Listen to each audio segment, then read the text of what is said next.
स्वागत है एक बार फिर से आप सभी का समृद्धि आईएएस की यूट्यूब चैनल पर। आज हम भारतीय भूगोल के महत्वपूर्ण प्रश्नों को लेकर के जो हमारी श्रृंखला चल रही थी उसकी दूसरी वीडियो लेकर आपके सामने उपस्थित हुए हैं। तो चलिए हम लोग शुरू करते हैं। अपना पहला प्रश्न, पश्चिम की ओर प्रवाहित होने वाली नदियां हैं नर्मदा, ताप्ती, राप्ती। इसमें से आपको बताना है कि कौन सी वो नदियां हैं जो पश्चिम की तरफ प्रवाहित होती है। तो आपको ये बताना है पश्चिम, जैसे आपको ये बता दिए, ठीक है, भारत, तो कौन सी नदियाँ ऐसी हैं जो पश्चिम की तरफ प्रवाहित होती हैं, तो ये आपको बताना है। तो ये पिछले वीडियो में ही मैंने आपसे चर्चा किया था कि नर्मदा और ताप्ती ये पश्चिम की तरफ प्रवाहित होती हैं। राप्ती ये जो है ये पूर्व की तरफ प्रवाहित होती है, गोरखपुर से होकर बहती है, आपको पता ही होगा। तो इसीलिए इसका जो आंसर हो जाएगा वो नर्मदा और ताप्ती हो जाएंगी। नर्मदा और ताप्ती ये जो है पश्चिम की तरफ प्रवाहित होती हैं, तो इसका आंसर हो जाएगा 1 और 2। चलिए इसकी व्याख्या भी हम लोग देख लें। तो मैंने आपको बता दिया था, राप्ती घाघरा की सहायक नदी है। ये उत्तर पश्चिम से दक्षिण पूर्व की दिशा में प्रवाहित होती है, इसीलिए नर्मदा और तापी और माही का नाम ऑप्शन में है नहीं, तो इसीलिए नर्मदा और ताप्ती इसका उत्तर हो जाएगा। चलिए अगला प्रश्न हम लोग लेते हैं। निम्नलिखित में से कौन सी नदी 3 बार 2 धाराओं में विभक्त हो जाती है और कुछ मील आगे जाकर पुनः मिल जाती है? इस प्रकार श्रीरंगपट्टम, शिव समुद्रम और श्रीरंगम के द्वीपों का निर्माण करती है। ये आपको बताना है। 3 बार 2 धाराओं में विभाजित होती है। 3 बार 2 धाराओं में विभाजित होती है, कुछ मील आगे जाकर पुनः मिल जाती है। श्रीरंगपट्टम, शिव समुद्रम, श्रीरंगम ये द्वीप हैं। ये कौन सी ऐसी नदी है जो ये विभाजित करती है या इन द्वीपों का निर्माण करती है? ये आपको बताना है। ऑप्शन है आपके कावेरी, तुंगभद्रा, कृष्णा, गोदावरी। कावेरी, तुंगभद्रा, कृष्णा, गोदावरी ये आपको बताना है। श्रीरंगपट्टम, शिव समुद्रम, श्रीरंगपट्टम का नाम आप लोग बहुत सुने होंगे, टीपू सुल्तान से रिलेटेड है। इसका आंसर आप लोगों को बताना है कि कौन सी नदी इसका आंसर होगी। कावेरी, तुंगभद्रा, कृष्णा और गोदावरी ये आपको बताना है। तो ये आप जान लीजिए, इसका जो सही उत्तर हो जाएगा वो कावेरी नदी है। कावेरी नदी इसका सही उत्तर है। कावेरी नदी कर्नाटक के कुर्ग जिले के ब्रह्मगिरी पहाड़ियों से निकलती है, ये आपको जानना चाहिए। देखिए जितनी भी नदियां हैं उनका जो उद्गम स्थल है वो आपको जानना चाहिए। 805 किलोमीटर लंबाई, 87,900 वर्ग किलोमीटर के अपवाद क्षेत्र में प्रवाहित होती है। तिरुचिरापल्ली के निकट बंगाल की खाड़ी मिल जाती है। इसका अपवाद क्षेत्र केरल, कर्नाटक, तमिलनाडु और पौंडीचेरी में विस्तृत है। ये कावेरी नदी दक्कन के पठार में प्रवाहित होती है पहाड़ी से नीचे उतरने के बाद, और ये अपने जो 3 द्वीप हैं श्रीरंगपट्टम, शिव समुद्रम और श्रीरंगम, इन द्वीपों का निर्माण ये करती है। तो ये आपको जानना चाहिए कि कौन सी ऐसी नदी थी जिसका आंसर आपसे पूछा था। तो श्रीरंगपट्टम, अगर आपसे यही पूछ ले श्रीरंगपट्टम, शिव समुद्रम, श्रीरंगम द्वीप किस नदी के मुहाने पर है या कौन सी नदी निर्माण करती है, तो ये आपको जानना चाहिए। तो ये हो गया आपका उत्तर, कावेरी नदी इसका उत्तर हो जाएगा। चलिए आगे बढ़ते हुए हम लोग अपना अगला प्रश्न लेते हैं। प्रायद्वीपीय भारत में पूर्व की दिशा में बहने वाली नदियों का उत्तर दक्षिण सही क्रम है। अब आपसे उत्तर दक्षिण सही क्रम पूछ रहा है। प्रायद्वीपीय भारत में पूर्व की दिशा में बहने वाली नदियों का उत्तर दक्षिण क्रम आपसे पूछ रहा है। ये आपको बताना है। ए ऑप्शन है आपका सुवर्णरेखा महानदी, गोदावरी, कृष्णा, पेन्नार, कावेरी और वैगई। बी ऑप्शन है सुवर्णरेखा महानदी, कृष्णा, गोदावरी, कावेरी, वैगई और पेन्नार। सी ऑप्शन है आपका महानदी, सुवर्णरेखा, गोदावरी, कावेरी, पेन्नार और वैगई। डी ऑप्शन है महानदी, सुवर्णरेखा, कृष्णा, गोदावरी, कावेरी, वैगई और पेन्नार। ये आपको बताना है कि इसमें से कौन सा ऑप्शन जो है वो सही है। ये आपको बताना है, बताने की कोशिश आप सभी लोग करें।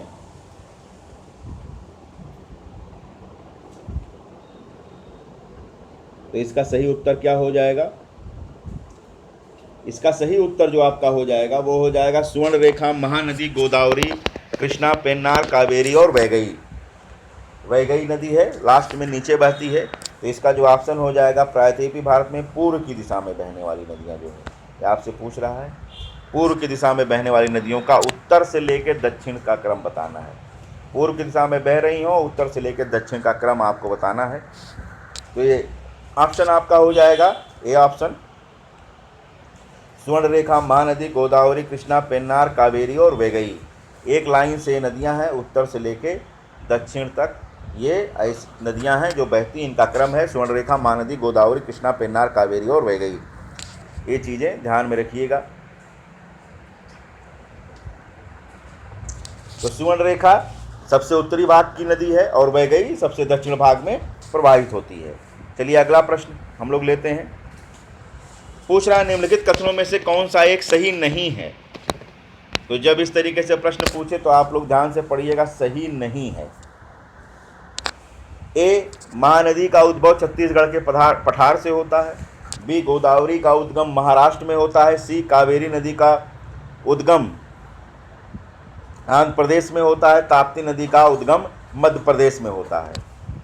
ये आपको बताना है चारों में से कौन सा सही नहीं है, ये आपको बताना है। इसमें से 3 ऑप्शन सही हैं, एक गलत है, वो आपको बताना है कि कौन सी सही नहीं है।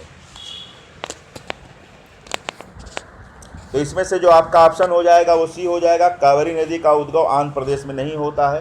कावेरी कर्नाटक में, कर्नाटक से निकलती है। इसका उद्गम आंध्र प्रदेश में नहीं होता है। बाकी मध्य प्रदेश में सही है ताप्ती का। गोदावरी महाराष्ट्र में है। महानदी छत्तीसगढ़ के पठार से होती है, ये आपको पता है। तो ये सारी चीज़ें, ये 3 सही है। और कावेरी नदी का उद्गम जो है वो आंध्र प्रदेश में नहीं कर्नाटक में है। चलिए इसकी व्याख्या भी हम लोग देख लें। कावेरी वही है, पश्चिमी घाट की ब्रह्मगिरी पहाड़ी से होती है जो कोडगू जिले में स्थित है। कर्नाटक हो जाएगा इसका सही उत्तर। अगला प्रश्न हम लोग लेते हैं। निम्नलिखित नदियों पर ध्यान दीजिए, किशनगंगा, गंगा, वेनगंगा, पेनगंगा। इन नदियों का उत्तर दक्षिण दिशा के आधार पर क्रम स्थापन करने पर सही अनुक्रम होगा। इसमें सही अनुक्रम आपसे पूछ रहा है, किशनगंगा, गंगा, वेनगंगा, पेनगंगा। अब किशनगंगा आपसे पूछ रहा है, तो देखिए सबसे ऊपर तो किशनगंगा हो जाएगा। झेलम की सहायक नदी है ये। सबसे ऊपर किशनगंगा जम्मू कश्मीर, उसके बाद गंगा, फिर वेनगंगा, फिर हो जाएगा पेनगंगा। तो सबसे पहले किशनगंगा, फिर हो जाएगा गंगा, फिर हो जाएगा पेनगंगा, फिर हो जाएगा वेनगंगा। तो ये आप ध्यान में रखिएगा, ऊपर से लेकर दक्षिण का जो क्रम है वो यही हो जाएगा, किशनगंगा, गंगा, वेनगंगा, पेनगंगा। तो ये सही है, 1 2 3 4 ये सही है। ए ऑप्शन इसका सही उत्तर हो जाएगा। चलिए इसकी व्याख्या भी हम लोग देख लें। तो उत्तर से लेकर दक्षिण दिशा के आधार पर सही क्रम यही हुआ, किशनगंगा, गंगा, वेनगंगा और पेनगंगा। चलिए आगे बढ़ते हम अपना अगला प्रश्न लेते हैं। हिमाचल प्रदेश से होकर बहने वाली नदियाँ कौन सी हैं। इसमें से आपसे पूछ लिया हिमाचल प्रदेश से बहने वाली नदियाँ कौन सी हैं। केवल ब्यास और चिनाब, केवल ब्यास और रावी, केवल चिनाब, रावी और सतलज, ब्यास, चिनाब, रावी, सतलज और यमुना। ये आपसे पूछ लिया हिमाचल प्रदेश से बहने वाली कौन कौन सी नदियां हैं, ये आपसे पूछ लिया। तो हिमाचल प्रदेश से ये सारी नदियां हिमाचल प्रदेश से होकर के बहती हैं। डी ऑप्शन, ब्यास, चिनाब, रावी, सतलज और यमुना। यमुना को लेके आप लोग कंफ्यूज होते होंगे कि यमुना पता नहीं हिमाचल प्रदेश से होकर के बहती है कि नहीं। कंफ्यूजन यमुना को लेकर के ही रहा होगा। बाकी ये सारी नदियां तो आपको क्लियर रही होंगी, ब्यास, चिनाब, रावी, सतलज और यमुना। यमुना को लेके ही थोड़ा सा कंफ्यूजन आप लोगों को रहा होगा। बाकी ये चारों नदियां तो आपको क्लियर रही होंगी। लेकिन ये जान लीजिए कि यमुना भी जो है ये बहती है। यमुना भी हिमाचल प्रदेश को टच कर होकर बहती है। तो इसीलिए ये सारी नदियां हो जाएंगी, ब्यास, चिनाब, रावी, सतलज और यमुना, ये सारी नदियां हो जाएंगी। चलिए अब यहाँ से मिलाइए सूची 1 को सूची 2 से। ये जो दोआब हैं, ये दोआबों को मिलाना है।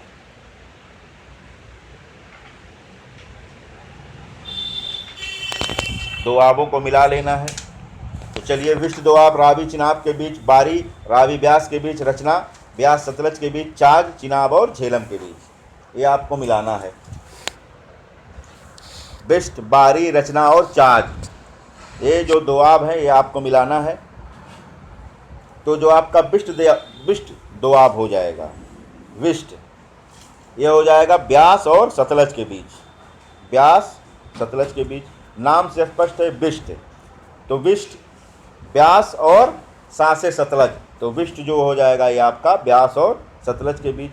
बारी, बारी रावी और रा से रावी ले लीजिए, और ब्यास, तो रावी और ब्यास के बीच हो जाएगा बारी। रचना रावी और चिनाब के बीच, रा से रावी और चा से चिनाब, रावी और चिनाब के बीच, चाज चिनाब और झेलम के बीच। ये आपका सही उत्तर हो जाएगा। इन सारे दोआबों को आप पढ़ लीजिएगा, रट लीजिएगा, ये लगातार आते हैं। तो इसका व्याख्या भी इसी तरीके से है, विष्ट ब्यास सतलज के बीच में, बारी रावी और ब्यास के बीच में, रचना रावी और चिनाब के बीच में, चाज चिनाब और झेलम के बीच में। इसी तरीके से हिमालय के भी क्रम हैं, ठीक है, कुमायूं हिमालय, नेपाल हिमालय, असम हिमालय, ये सारे हिमालय भी आपको मिलाना है कि किसके किसके बीच में हैं। इस तरीके से भी प्रश्न आते हैं, तो इन सारे प्रश्नों को आप हमेशा ध्यान से देंगे, इसी तरीके से मिलाने वाले प्रश्न आ जाते हैं। चलिए, अगला प्रश्न हमारा है, भारत में उत्तर से दक्षिण की ओर जाते हुए नीचे दी हुई नदियों का निम्नलिखित में से सही अनुक्रम कौन सा है? श्योक, स्पीति, जास्कर, सतलज, श्योक, जास्कर, स्पीति, सतलज, जास्कर, श्योक, सतलज, स्पीति, जास्कर, सतलज, श्योक और स्पीति, ये सारी नदियां हैं। उत्तर से लेकर दक्षिण तक का क्रम आपसे पूछ लिया गया है, उत्तर से लेकर दक्षिण का क्रम ये आपसे पूछा हुआ है। आप लोग भी इसको बताने का प्रयास करें, ठीक। तो इसका जो सही उत्तर हो जाएगा वो उत्तर हो जाएगा बी, श्योक, जास्कर, स्पीति और सतलज। सबसे ऊपर है श्योक, फिर है जास्कर, फिर है स्पीति और फिर है सतलज। तो इस तरीके से नदियां हैं, नॉर्थ से लेके साउथ तक ये सारी नदियां हैं, श्योक, जास्कर, स्पीति और सतलज। और जो आपका ऊपर से लेके नीचे तक जो क्रम है, पर्वतों का जो क्रम है, जो पर्वत श्रेणियों का क्रम है, वो है काराकोरम, लद्दाख, जास्कर, पीर पंजाल। काराकोरम, काराकोरम, लद्दाख, जास्कर और पीर पंजाल। काराकोरम, लद्दाख, जास्कर और पीर पंजाल, ये श्रेणियों का क्रम है। पीर पंजाल के बाद शिवालिक श्रेणी आ जाती है। तो इन चीज़ों को भी आप लोग ध्यान में रखेंगे। तो आज के लिए इतना ही। ये उस दिन के बचे हुए जो वीडियो हैं, जो बचे हुए प्रश्न थे, उनका एक वीडियो बना दिया गया है। इसमें उन्हीं प्रश्नों को लिया गया है जो इम्पॉर्टेंट प्रश्न हैं ज्योग्राफी के। आगे इस तरीके से आपके ज्योग्राफी के और भी प्रश्न आते रहेंगे, पॉलिटी के भी प्रश्न आते रहेंगे। आपको ये श्रृंखला कैसी लग रही है हमको बताने का प्रयास ज़रूर करें। आप लोग कमेंट बॉक्स में जाकर के कमेंट ज़रूर लिखा करिए। आप हमारे टेलीग्राम चैनल से भी जुड़ सकते हैं। टेलीग्राम चैनल में आप जुड़िए। हमारे टेलीग्राम चैनल का यह है @समृद्धि IS, ये टेलीग्राम चैनल का लिंक है। टेलीग्राम चैनल पे आप जा कर के सारी चीज़ें, वहाँ पे सारे ऑडियोज़ और वीडियोज़ के जो लिंक होते हैं वो आपको मिल जाएंगे। मेंस की जो हमारी श्रृंखला चल रही है संदीप सर के द्वारा, उसके सारे वीडियोज़ आपको वहाँ मिल जाएंगे। और डेली के जो हमारा करंट होता है और जो लोक सेवा आयोग की महत्वपूर्ण सूचनाएं होती हैं वो भी आपको मिल जाएंगी। हमारा यूट्यूब चैनल समृद्धि IS, उसको लाइक, सब्सक्राइब, शेयर ज़रूर करिएगा। आज के लिए इतना ही। हम लोग कल फिर पॉलिटी के एक नए वीडियो के साथ मिलेंगे। बहुत बहुत धन्यवाद।